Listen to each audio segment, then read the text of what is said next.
HSC chemistry লেভেলে এরকম question তো আমরা অনেকবারই দেখেছি সেটি হচ্ছে নিচের কোন মৌলটির সাথে ম্যাগনেসিয়ামের কর্ণ সম্পর্ক আছে।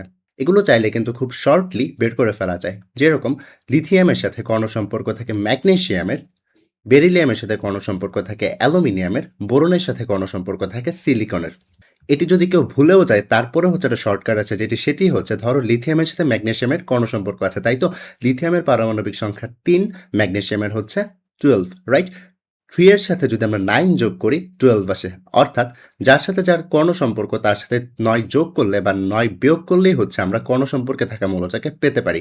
সেম হতে বেরিলিয়ামের পারমাণবিক সংখ্যা হচ্ছে 4, তার সাথে যদি আমরা 9 যোগ করি তাহলে কি আসে? তাহলে আসে 13, অর্থাৎ অ্যালুমিনিয়াম।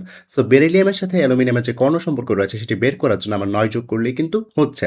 অন্যদিকে বোরনের সাথে কর্ণ সম্পর্কে থাকা মৌলকে বের করতে বোরনের যে পারমাণবিক সংখ্যা আছে অর্থাৎ 5 এর সাথে 9 যোগ করতে হবে, করলে অ্যান্সার আসবে 14, অর্থাৎ 14 হচ্ছে সিলিকনের পারমাণবিক সংখ্যা, অর্থাৎ বোরনের যে কর্ণ সম্পর্ক মৌলের সাথে রয়েছে সেটি হচ্ছে সিলিকন।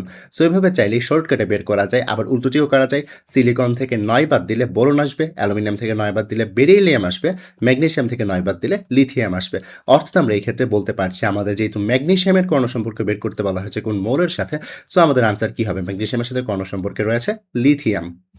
আর যার সাথে যে কর্ণ সম্পর্ক রয়েছে সে মৌলগুলোর মাঝখানে দেখা যায় 5টা ধর্মের মিল থাকে। এগুলো হচ্ছে আয়নিক ব্যাসার্ধ, আয়নীকরণ শক্তি, তড়িৎ ঋণাত্মকতা, পোলারীকরণ ক্ষমতা এবং আয়নিক চার্জের ঘনত্ব।